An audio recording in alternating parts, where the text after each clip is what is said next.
Director here at the Fitton Center, and it is my great pleasure to welcome you all to Celebrating Self, which is our first show, our first event of the brand new year, and we're very excited to have our friends from 80 Acres here to share that with us. As ever, I would like to thank the Hamilton Community Foundation, the City of Hamilton, Arts Wave in Cincinnati, and the Ohio Arts Council for the sustained support of the Fitton Center. Thank you very much. To our event sponsor today, we would like to thank Terry Stewart. Thank you so very much. And to Kathy Klink, our sponsor for the entire Celebrating Self speaker series. That was a lot. Thank you so much. We really do appreciate. Thank you. We really do appreciate your sponsorship and your generosity. But these two ladies are at so many events, and they bring so many people with them. As I always say, we love the money. The money's great. Thank you. But the energy and support you put behind the Fitton Center and the arts here in Hamilton is greatly appreciated. Thank you very much, ladies. Do give them another round of applause. Thank you. We are starting things off with a bit of a bang here at the Fitton Center. As you know, we had a little hiccup with our indoor water display over Christmas time. That has been taken care of, and a huge thanks to our friends at the Hamilton Fire Department and to Matt and the team, our facilities team here, the admin team, for getting us back up online. So many things to see and do. In fact, this very room, in 1 week, we will have a Take 5 jazz night celebrating the music of Mr. Dave Brubeck. That's going to be an incredible show. Grab your tickets, they're going quickly. For those who may have been around in the 70s, I'm not sure how many of you were here in the 70s. I'm not asking how many people are in their 70s, but how many people are here in the 70s. That was me. We have a Super Sounds of the 70s show coming up at the beginning of February. Tickets for that, I think there's only like 10 or 15 tickets left. And then we're doing a Mardi Gras night here on the 18th. Anybody was here? In fact, it was our very last big show before we shut down for COVID, and it was huge. We have the Hot Magnolias on stage. We have the beads and the masks and the drink and the fun and the hurricanes. It's a great night out. So check out everything we've got going on here at the Fitton Center. We'd love for you to be a part of it all. Welcome to those who are new people here, and a huge welcome to our friends from St. Joe's right in the middle. How you doing, guys? Welcome, kids. I'd like to thank our friends from Hamilton High School Transitions who are here to assist us with every show we do for Celebrating Self, and we couldn't do this without our friends at Two Women in a Kitchen. Let's put our hands together for them, for Kirsten and the crew. Absolutely phenomenal lunch, and if you hadn't realized that the garden that you were eating today was straight, fresh from 80 Acres. As you all know, I am not from Hamilton, Ohio, believe it or not. I've hit it pretty well so far, but the city I came to now on 23 years ago, I came here in 2000, it's not the city we're seeing today, and if you'd said to us 25 years ago that we would be sitting here today talking about an incredible, visionary, multinational company based out of Hamilton, Ohio, you would have thought we were crazy. If we were talking about having one of the largest indoor sports complexes in the United States, if we'd mentioned that 25 years ago, you would have marched me out the door. And here we are talking week after week of these incredible companies investing their time, their energy and talent and innovation in Hamilton, Ohio, and it's an incredibly exciting time to be here, and to have 80 Acres investing in us and then investing in the community in something that is absolutely groundbreaking and innovative, and obviously incredibly interesting, because we are super sold out today. I think we're well over 200 people in the room, so we were not alone in thinking that. So without any further ado, can I please introduce you to Ms. Tisha Livingston of 80 Acres.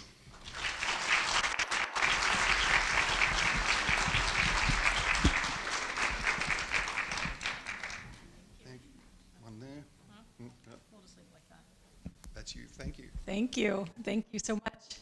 Thank you, Ian. Thank you, everybody, for coming. I'm super excited to talk about 80 Acres. And you know, this is a long time coming, because I was supposed to originally talk about this in February or March of 2020.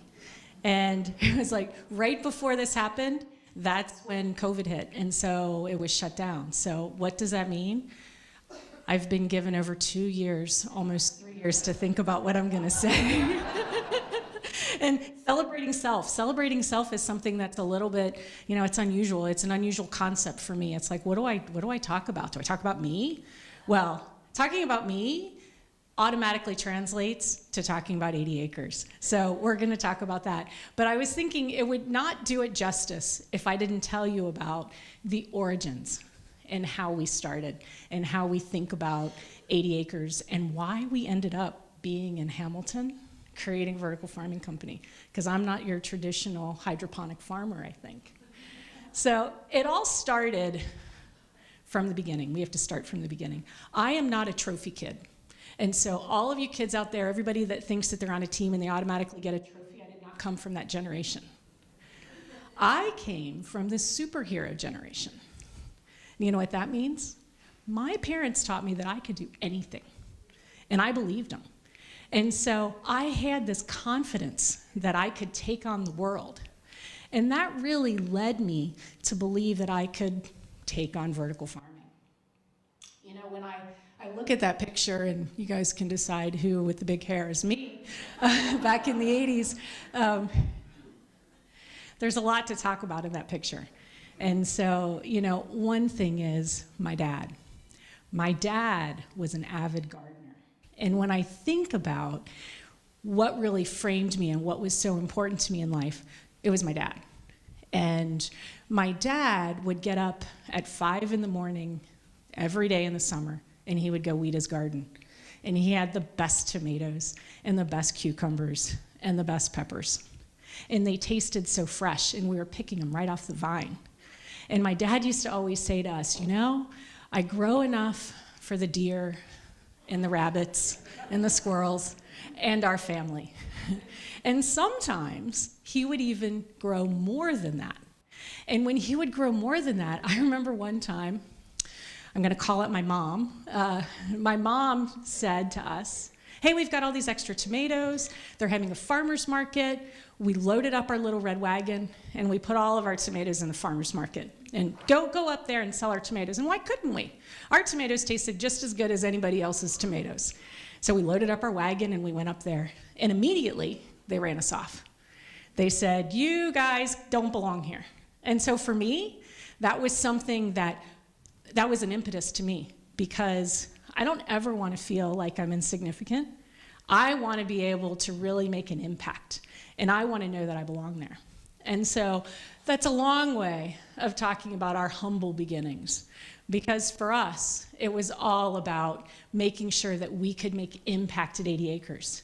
And when I think about the impact, it all started with a small group. It started with our families, frankly. You know, when we started, we didn't have a lot of money. We were taking our savings, taking our kids' college. We were taking all of the money that we could to start this. And so what it took was, it took a village. It took a family village. My mom hosted all of the engineers at her house, meaning that they had to sleep there for weeks on end because we couldn't afford hotels, and all the growers stayed with Mike. You know, my kids would all work in the farms. So we had to make sure that we were, you know, seeding and planting. You would think that we hated plants, we hated crops, because we kept killing them. But the thing was, we knew that we were onto something. We knew the technology was there. We knew that we wanted to start. And so it took a village. It took everybody. It took my sister and my brother and their creativity and helping us with the brand and helping us with presentations when we didn't have enough money to pay any of them. And so when I think about that village, I also want to extend it to the village of Hamilton, because you're part of our village, you're part of our ecosystem. But before I get there, let's talk a little bit about our backgrounds. So Mike and I come from the food industry. We spent 30 years in the food industry. Please don't age me. And you know, I ran manufacturing. I graduated from the University of Cincinnati with a degree in operations management. And immediately I started working in manufacturing. And oh my gosh, I love manufacturing. I love operations. I love the way it smells. I love the way it feels. I love all the decisions that you get to make, because it's fast, right? You have to make decisions. You have to move on. I love to be able to figure that out. I also love to figure out how to make things better. And so that kind of caught on. So Mike and I turned our first business around, Pierre Foods, down the road here. We were able to take that out of bankruptcy. We were able to turn it to a profitability, and then we sold it to Tyson. We're like, okay, we can do that. So then we went to our next one. I had no idea that the next company we went to would lead us to 80 acres. but it did. What we did was we went to a company that was a canning company called Sager Creek Vegetable Company. And Sager Creek went bankrupt, and we were hired to turn it around. Well, in order to be able to turn it around, you have to be able to put vegetables in a can. You have to get growers to be willing to grow plants for you so that you can harvest them.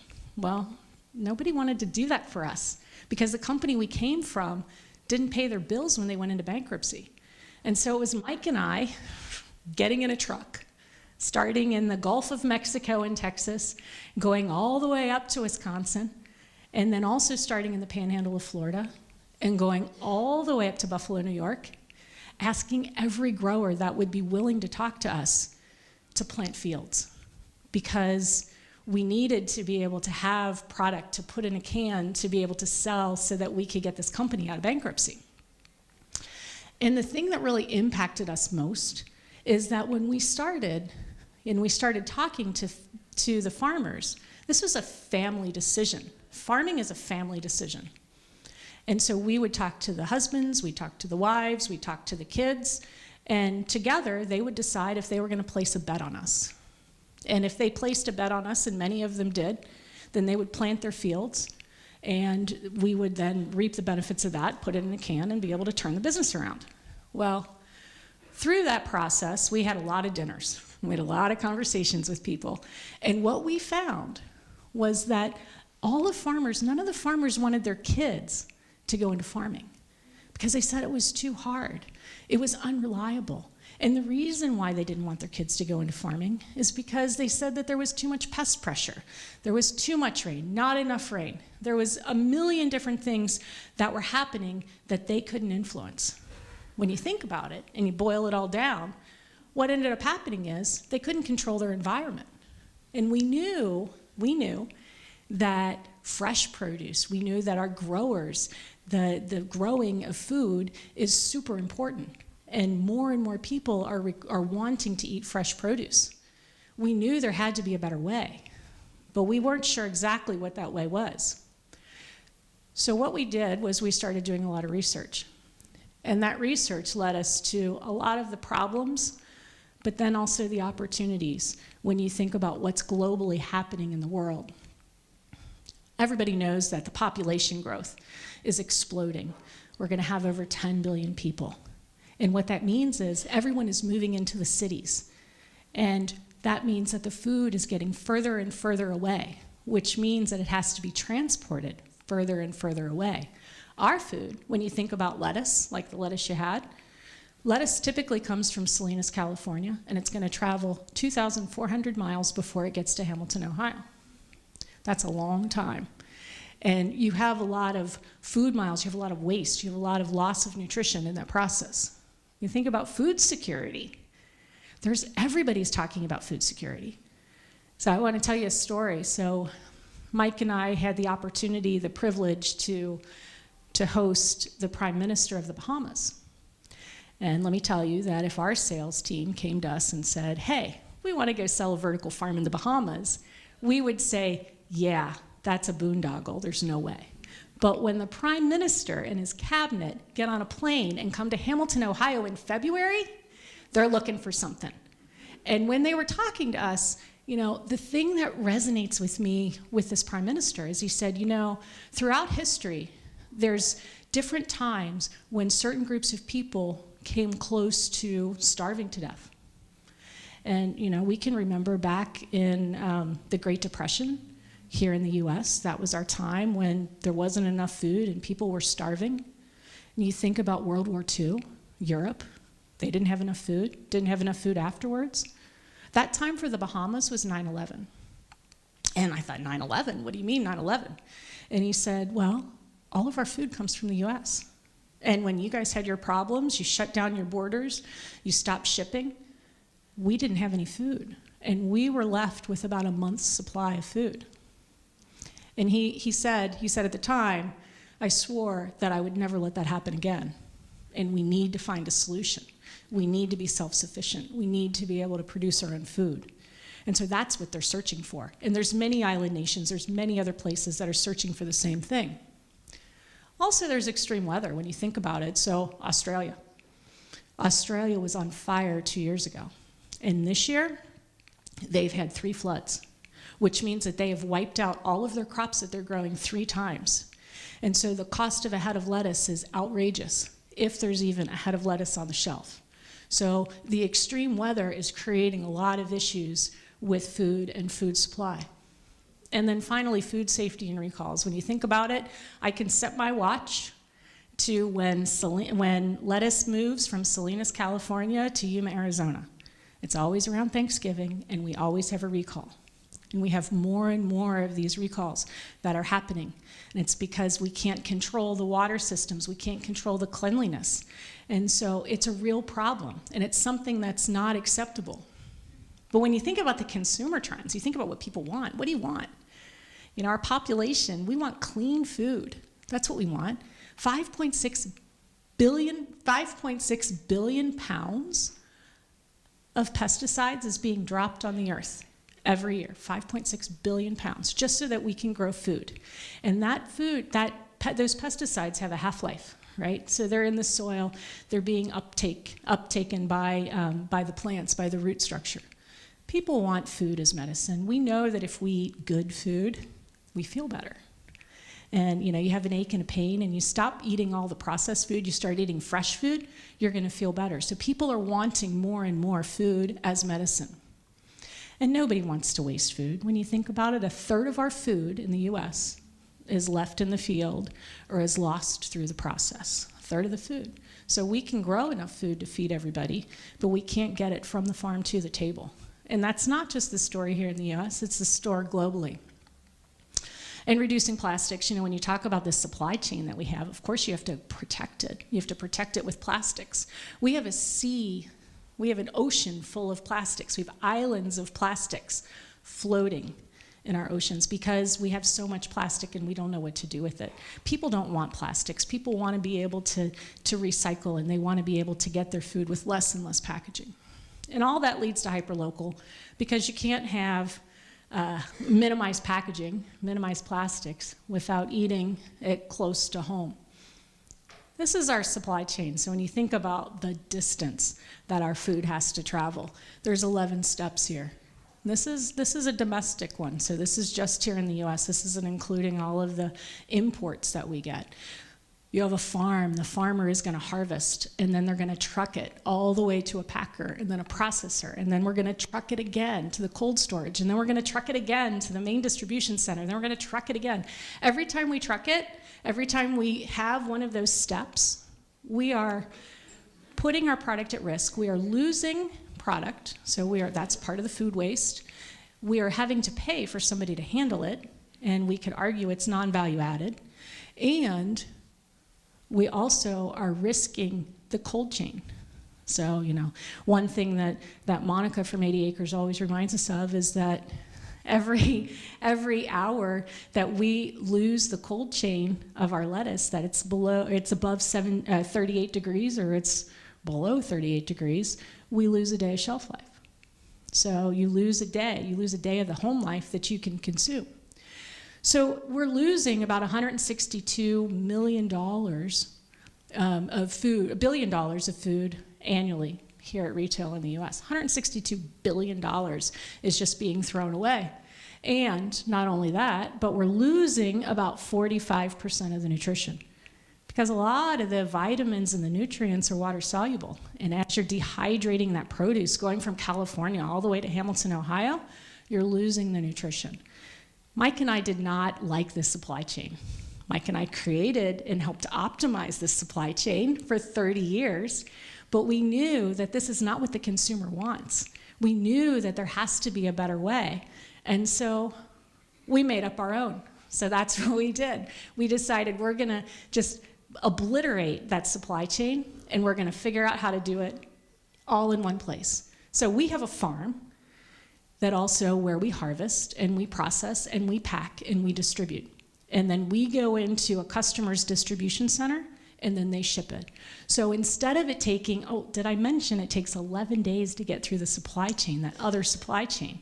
We can do it instead of weeks, it just takes days. It takes 24 to 48 hours. We're at Kroger. That's why our stuff tastes so great, is because we can get it there when it's perfectly ripe and when it tastes great. And yeah, so enough said. That's our solution. But in order to get to this solution, it took a lot of work, because putting it on paper and getting this drawing down was really good, but it took a lot of work for us to get where we are today. So I mentioned, I think, that we started in 2015, end of 2015. And we started by building small farms. So our first farm was in what we call Esty, which was in Cincinnati. It was our first brick and mortar farm. And it's where we started growing tomatoes, we started growing lettuce. And then quickly we realized that what we learned, there's so much more to learn. There's so many more things that we need to figure out about plants, because we can give the plants a perfect day, but we don't know what that perfect day is. And so we started building these smaller farms. So we built the farm in Granite Falls and in Springdale, Arkansas. We did lots and lots of research in those facilities. And then after that, then we came to Hamilton. And we started our first commercial tomato farm. And when we built that farm, we call it Vine. It's sitting on 2nd Street. Let me tell you guys, I think that we might have lost our minds when we did that farm to start with. It's a 100-year-old building, but it was sitting in the heart of Hamilton. And you know, we knew that we wanted to be part of Hamilton. We knew that we needed a commercial tomato farm. And so we figured out what to do with it. And so still today, all of our tomatoes are grown right there on 2nd Street in Hamilton. And then we knew that we needed to figure out how to scale our Leafies. And we needed to figure out automation. Because it's not only good enough to be able to grow great tasting things, but you have to be able to figure out how to mechanize all the hard stuff. How is it that you can automate? How is it that you can grow plants without looking at them every day? That's what we tried to figure out in what we call our 10K farm, which is the one with the blue robot. So that was what we built in April of 2019. And then we figured it out. We're like, okay, we know how to automate. We know how to make great products. Kroger, Whole Foods, Jungle Gyms, all of them were buying our produce. We're like, geez, this is really catching on. So we better start building more. And that's when we built our 70K farm. And so when you look at it, November of 2020, that's when we started building or completed building that farm. And that farm is at scale. So we call it 70K. We're not very creative. So it means it's 70,000 square feet. It's a big farm. And that's the farm that we currently are producing all of our salads out of, that we're selling into Kroger and Whole Foods and Dorothy Lane and Jungle Gyms. That's our reference design farm. That's the farm that we set and we said, you know what? This is what we want to do. This is what we want to take, and we want to go scale it. And this farm here in Hamilton is where we're developing all of our technology, world-changing technology. Because what we can do in this farm now is we can create great health, great nutrition, pesticide-free. We can do it with 300 times more efficient land use, and we can do it with 95% less water. And so we can take that and we can scale that all over the world. And we've had the Prime Minister of the Bahamas, like I mentioned, as well as many other executives coming through Hamilton, because Hamilton is the epicenter of our company. It's part of the heartbeat of who we are. We also are scaling because we do believe in local for local, and so we are building a farm in Kentucky that's larger, and then we're also building a farm in Georgia right now. So we are in full scale up. But you know, like I said, when we first started, we had a village. We had this family village that we needed in order to be able to start this business, to be able to uplift this business. Hamilton, you guys, whether you want it or not, you're part of our village. You're part of our family. There's so many important, amazing stories that we can talk about with Hamilton and how you guys came in just when we needed it. You know, when we think about when we started, so we had our little Esty farm, and Joshua, the city manager, and the mayor, and the economic development team, they came to us. And they came down to see what we were doing because Mike and I were looking to figure out where to expand. And when they left, they said, we want you in Hamilton.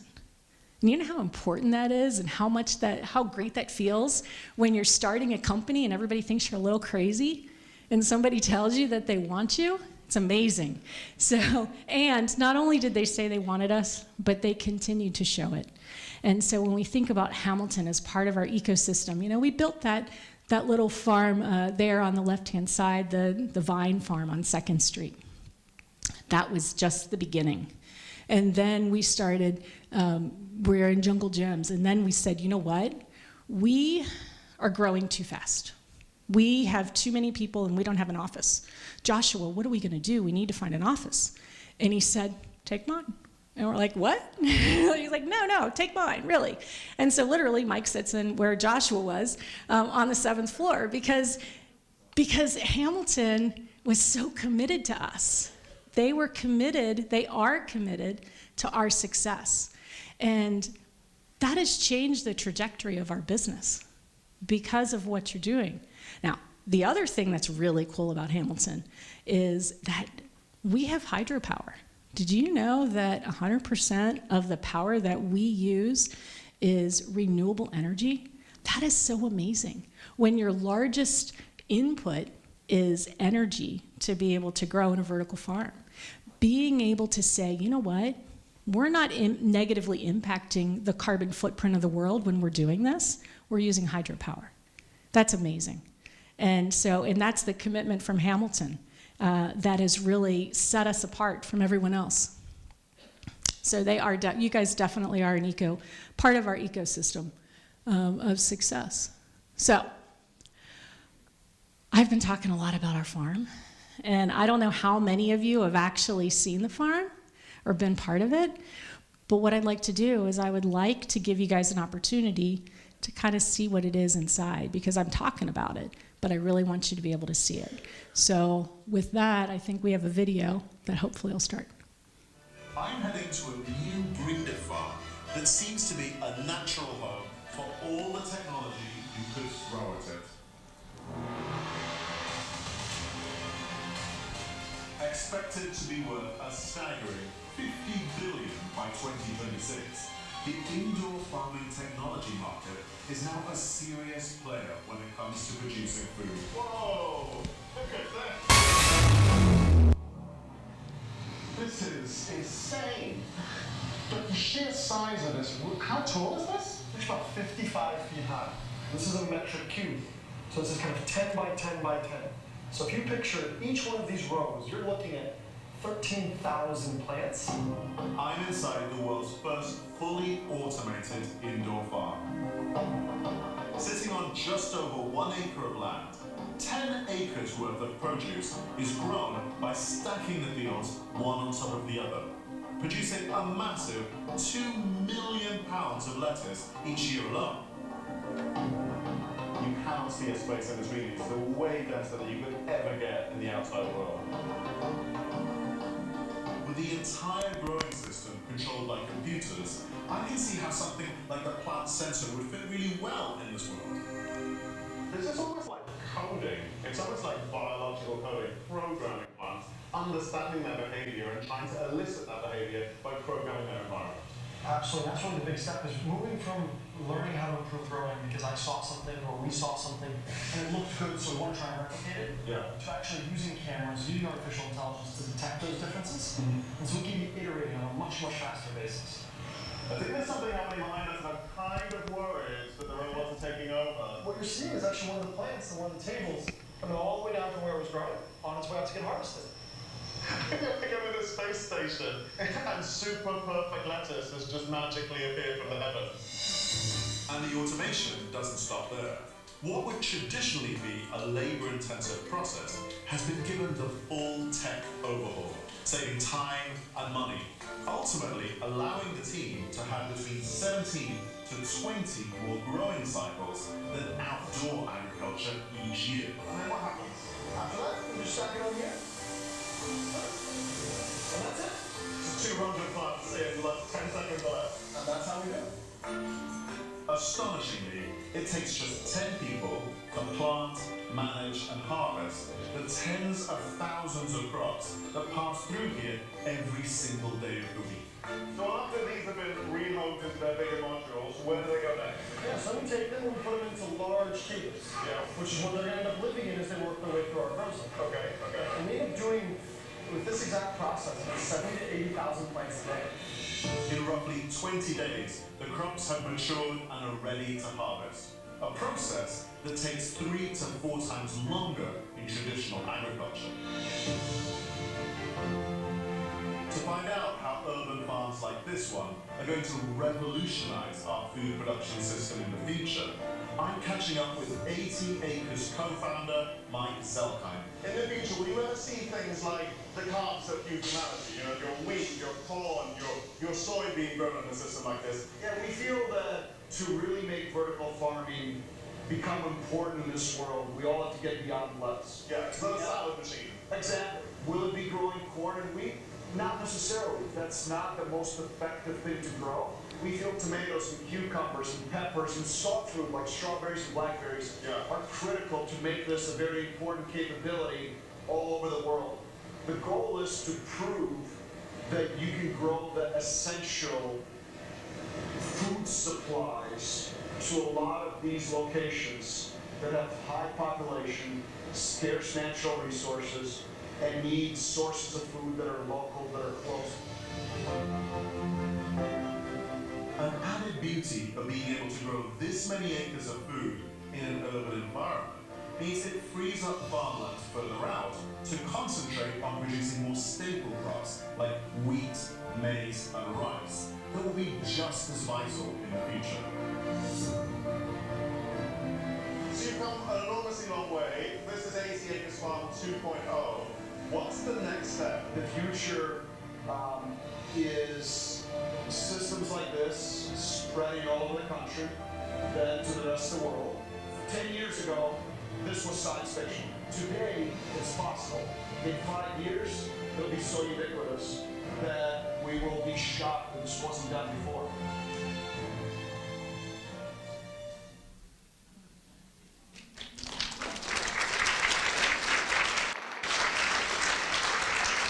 Thank you. I have to tell you, I love it every time I see that video. And you guys can't imagine how much I love it every time we walk through that farm. It's so amazing and thrilling to me, and can't believe that we've built all of this in 7 years. And when I think about what we can do in the future, there's so much opportunity and there's so much need. But really, when we think about it, Hamilton, that farm, is the blueprint for rapid scaling. And it's like Mike said in the video, when we're talking about what we need to do in this world, what we need to do to be able to scale, to be able to provide fresh, healthy food everywhere around the world, we're just beginning. But we're doing it all here. We're doing it all from here in Hamilton, Ohio. And it's all because Joshua and the team said, I want you in Hamilton. And I was like, that was so amazing to us and really just life-changing for our company. So when you think about this farm sitting in the industrial park, this is the blueprint to scale. This is what we're talking about. This is the future of what we're going to be building. This is the base model that everybody comes through. Everybody's coming through Hamilton, Ohio to see this farm so that we can scale it globally, developing, continuing to enhance the technology so that we can grow more and more crops and do more things. But let me tell you a secret. We are building more than just product on shelf. We're doing more than that because it's not just about the salads. In fact, honestly, salads are okay, they pay the bills. It's really about health and nutrition. I am so passionate about what we can do with this technology because we can get plants to have phytochemicals that will combat disease and illness, that will be able to help us lead healthier lives. And one of the reasons that I'm super passionate about it, it always comes back to Dad. So when you think about my dad, he would have been, his birthday is in 2 days. And my dad at the age of 50 had a brain tumor that he had removed. He survived it, which was awesome. And then at the age of 53, he had a heart attack and a stroke. He fought back from that as well, survived it. At age 57, he had pancreatic cancer, and he couldn't survive that. And so when I think about someone who was you argue relatively healthy, right? He did all the right things. He ate the right foods. He lived the right life. But there's things that we're eating, there's things in our diet, there's things in our bodies that we believe that plants can change, that plants can help us. We are what we eat. And so when I think about where we are and what we're doing and the technology that we have, health and nutrition, that's what we're focused on. We start with lettuce, and we just keep moving forward from that because we have the technology and we can make changes, we can make advancements quickly. And also, when you think about all of these kids and the hope that they don't have to have the same kind of illnesses that we all suffer from, those chronic illnesses, or their kids. That's what gets me going. That's what keeps me driving every single day, is thinking that we can really make a difference. We can make an impact with the technology that we have. And so to do that, we have to be beyond leafy greens. And so we are researching lots and lots of different things. We're researching fruit.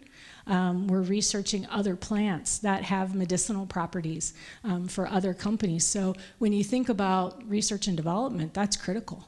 And what we're doing and the technology we're developing so that we can understand what plants need, we're doing right here in Hamilton, Ohio. That's the research. That's what we're doing. That's what we're passionate about. So, like I said before, it takes a village. It really does. And from the bottom of my heart, I am so thankful, I am so grateful every day for my family, for their contributions to this company, to the rest of the people that are working diligently every single day at 80 Acres, pushing this dream, pushing this goal forward, and also Hamilton, Ohio. If it wasn't for Hamilton, Ohio saying, we want you, we wouldn't be in the position that we're in. So together, I believe, as a village, we're going to be able to change the way the world eats. So thank you so much for your time. I really appreciate it.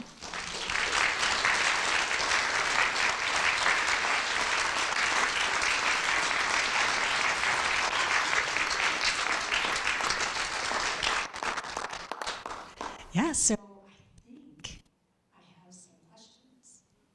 We have microphones. You've got some questions. Please put up your hands. And kids, that includes you too. Yeah, kids, remember, we have to beat out the adults on questions. Oh, okay. When are we going to have strawberries? Strawberries, the elusive strawberry. So, we started strawberries, and we actually were growing them in our SD farm, and strawberries are complicated. And the varieties that we have been growing here commercially are not providing the thrill that we expect for our consumer. And so we're back in R&D. So we're back in Arkansas, and we're looking at the genetics and varietals to be able to have an outstanding performing strawberry. How do you do it? I don't know. How do we grow it? How do we grow it? Yeah, so the way that we grow is we have LED lights, so lights that have red and blue spectrum. We have CO2 that we add in the air. We start with a seed, and we have media, so what the plant sits in is a cocoa and peat mixture. And then we have an irrigation system. And so what happens is we put the plants into our grow room, a seed and a little pod, and we wait for the seed to crack. So when you look at germination, the seed will crack in its first leaf show. As soon as the first leaf show, we put it under light because then it can start photosynthesizing. And when it photosynthesizes, what it does, it takes the CO2 out of the air, it takes the nutrients, and it uses that energy to break up the CO2. The carbon is what we eat, and the oxygen is what releases from the air.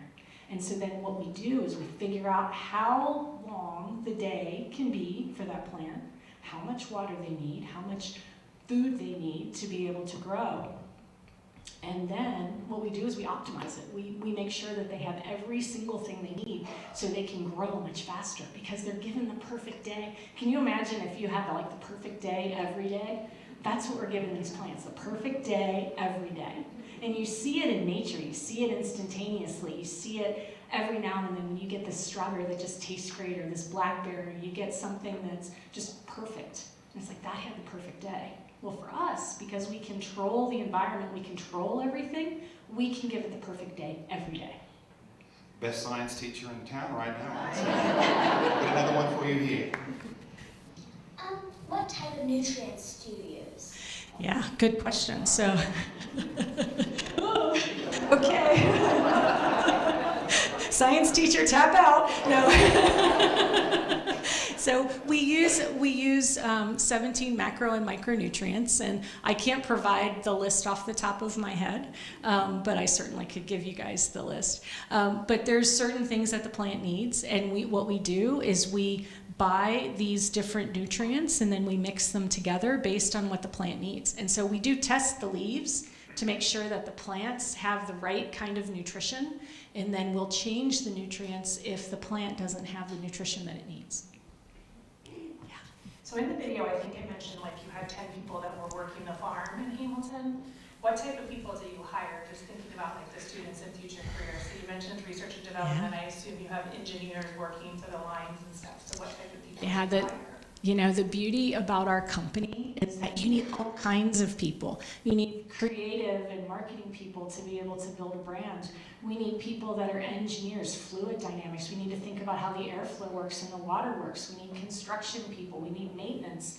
But we also need farm techs. We need people that are going to pack the lettuce. And so just to correct, we do use more than 10 people. We have 10 people in the grow room, and then we have our pack outs. So we do actually employ more people than that. But we need a variety. And the thing is that guess what? There's no playbook for what we're doing. We're making it up as we go along, and we've been relatively successful. Let's just be honest, we're making it up. So we're having to train together. Everyone, you know, so when you think about the students that we have, pretty much anything that you can study in school, we're going to need. And we're going to need to figure out. We need to understand genetics. We need to understand the plants and how they grow. We need people to harvest and sanitize and work on the farm. So we need a little bit of everybody, and we're doing a lot of training there because we're figuring it out together. We've got one for you here at the front. I'm going to ask two questions, a simple one and a little harder. Why the name 80 acres? And then the second part is, you got me excited now because I tried to grow okra for months, and I got one okra that was so chewy that I don't even garden anymore, but I would prefer to do the indoor vertical. So I'm thinking like either the equivalent of Keurig or Nespresso of indoor farming. Do you see that coming, and when do you think we can start buying those? So I'll do this simple one first. So 80 acres, where did it come from? So the first farm we had, Esty. When you think about it, we were sitting on a 1/4 acre of land. And that 1/4 acre could produce the equivalent of 80 acres of produce. And so that's where we came up with that name. So, yes. So now the Keurig question. So we actually did grow okra at Esty. At Esty, it was kind of like a playground, and we tried to grow everything. And you could pretty much grow anything. The question is, are you going to be able to actually sell it and make enough money on it? But there are home units out there. There are some people out there that are producing home units. It's a lot of work to grow a couple okras, but yeah. But there's opportunity. We are not necessarily into the business of selling home units. I think Mike's eyes are lighting up because he's never heard an idea that he doesn't love, and I am the Heisman no. But yeah, that's really not in our scope of work right now. There's a little girl there with red hair, and she promised she had a good question in the elevator. So, if a plant dies, do you replace it with that same plant? Yeah, so it depends. So when we killed a lot of tomato plants last a long time. So we'll keep tomato plants 9, 12, 15 months. And so if it dies, then we have to pull it out and then obviously replace it. It takes a while for it to start fruiting the same way at the same level, but yes, we definitely do that. If it's lettuce and it dies, we're doing whole benches at a time.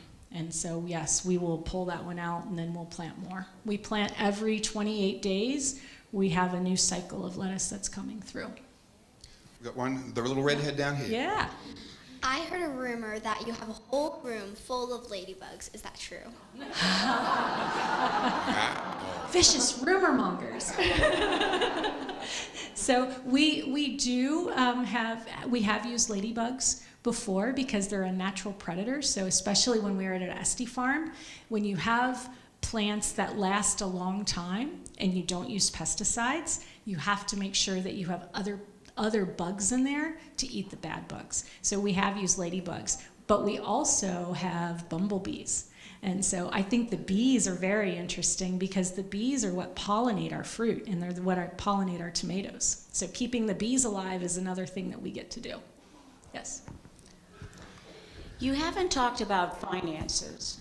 And I heard you mention something about you're growing almost too fast. Yeah. And so that gets to be a problem. I assume you're a private company. Is there a point in time when you may become a public company so that the rest of the world would find out about you a lot quicker? And would you be ready for that? Or even do you want to think about that? Yeah, those are hard questions. I should hand the mic over to the CFO, Jed, who's sitting here. No, but I think that's the challenge you have when you have your heavy in your capital expenses is fundraising enough to be able to build these farms. And so we have some great investors. We have gone through our seed round, our A round, and our B round. And so we have global investors like Siemens, General Atlantic, Beyond Net Zero, some are impact, some aren't, that have a lot of money to be able to continue investing in our business model, which is awesome. For us, it's about pacing our business to make sure that we can absorb the growth and that we're delivering to the customer properly. Then a follow-up question.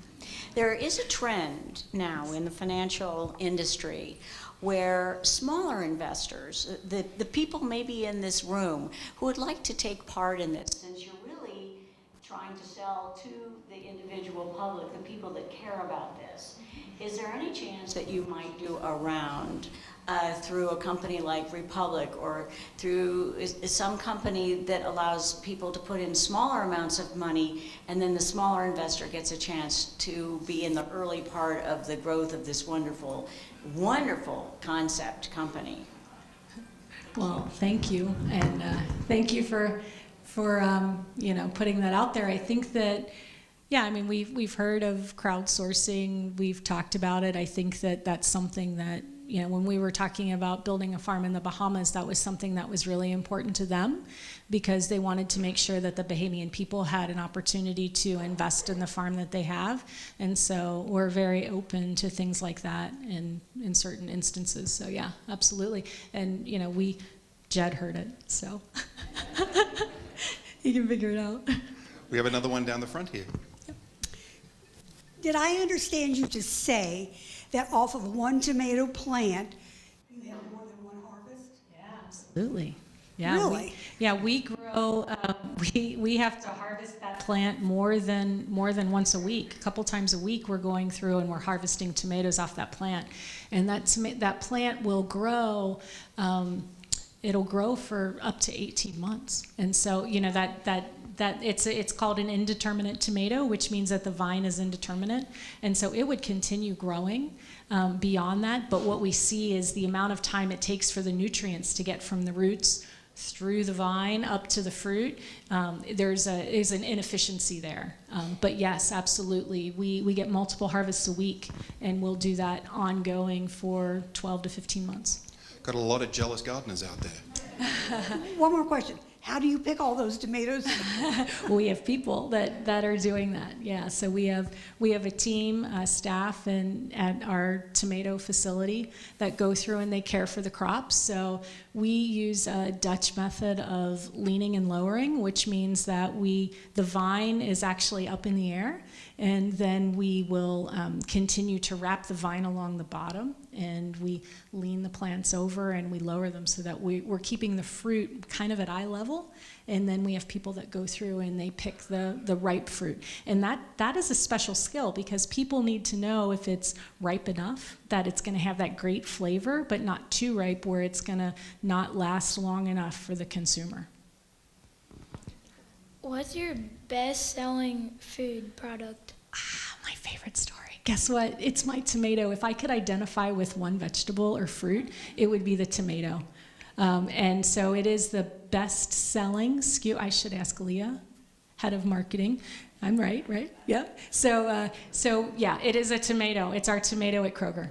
If we have it on shelf at Kroger, that is the best. Not only for us, but I should say it's the best-selling SKU at Kroger, right? That's the thing that the consumer loves.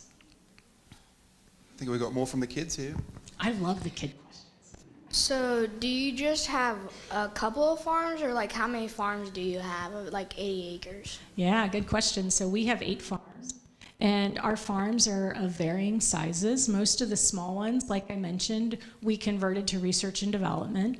The farms that we have here in Hamilton, we actually have 4 farms that are producing products. So we have the Vine Farm, that's making the tomatoes. We have the 70K farm, which is growing all of the lettuces for salads. We have our 10K farm, which is growing kale. You guys don't like kale, you should try our kale. And then we have what I call the pop-up farm. So talk about another story with Hamilton. We went to Hamilton, we started the 70K farm, and we had all this lettuce, and we didn't have any microgreens to go on our salads, and everybody loves our microgreens. So we went to Joshua and like, Joshua, what are we gonna do? We don't have enough microgreens, and we gotta find a building to be able to grow in. And he said, that's what Hanover's for. He said, go over to Hanover. And so within a month, we had a farm growing microgreens. And so we're growing right there in Hanover. So those are the farms. And then we also have a research and development facility in the Netherlands, which I haven't mentioned. So we have engineers there in the Netherlands, and they work with the seed breeders. 23 of the seed companies, major seed companies in the world, come from the Netherlands. And so we work on research and development up there. With me? You said you distribute to all Krogers. Okay, do you distribute everything at Kroger's? Because it seems like the Kroger's on the west side, all we have is lettuce. Yeah, so we have a limited supply of tomatoes, unfortunately, and much to Leah's dismay right there. And so we're not selling tomatoes into every store. We're only selling them into a few stores, and we're not shipping them far. Did you use slash and burn farming? Do I use slash and burn farming? Yeah. No. So what we do is we choose to grow in areas that you probably aren't going to be able to grow produce in. We build buildings, and we manage to be able to grow field on top of field on top of field. Right with me? Yeah. I don't. Yes, you. My question is, what Krogers are the tomatoes?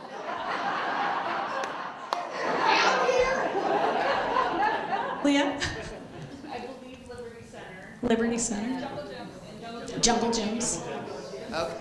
Yeah. Liberty Center and Jungle Gyms. Yeah. You can see do I need to get the CEO of Kroger in here for a little chit chat? We Well, can do that. Unfortunately, it's a supply issue for us. We need to be able to grow more. With our kids? Yep. What is the next building you guys are gonna build? Yeah, so we are currently building in Florence, Kentucky, and so we've already started growing in phase 1. We're under construction for phase 2 and 3, so next to the Florence Y'all water tower. And then we have a building in Covington, Georgia, and so that'll be the next one. And then I'm not sure where we're gonna grow next. Yes. Question, do you use pure Hamilton water? Absolutely. And do you think it enhances your end product? So that's a hard question. So we neutralize all the water that we get that comes in from anywhere so that we can have the same base recipe regardless of where we grow.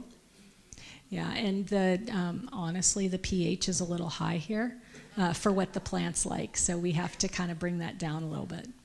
But I like to drink Hamilton water for sure. I think we got a couple more with the kids in the middle here. What's your favorite thing to eat that you guys grow? Tomatoes, hands down. And my girls would say their favorite thing is the cucumbers. And I love the Power Crunch salad. That's my favorite as well. I like it all. What is an estimate of how many different plants you grow? Okay, so what we have commercialized now, you guys are going to test me. Beck, do you know? Okay, so we have 9 varietals of lettuce.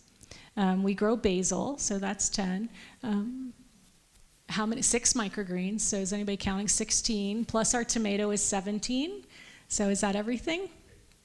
I counted basil. 17. So this is Phone a Friend up here. We talk about the village. This is the village answering questions for me. I just have one final comment. On behalf of the city of Hamilton, you've thanked everyone else, but I want to thank you. I'm part of city council, and this is amazing. Thank you.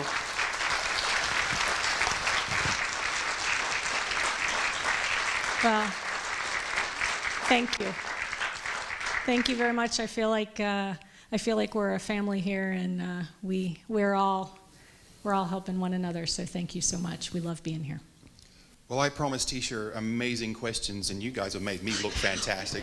Ladies and gentlemen, would you put your hands together, please? Ms. Tisha Livingston. Thank you. Thank you, guys.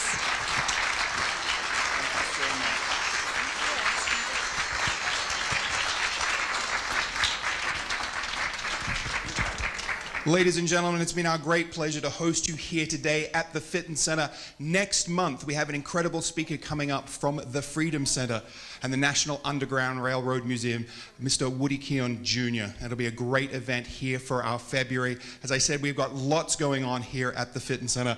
We are so proud today to show all that Hamilton has and, in fact, will be. So we're so excited about that and all that's going on in this incredible city. Please do put your hands together for Tisha Livingston and the 80 Acres team.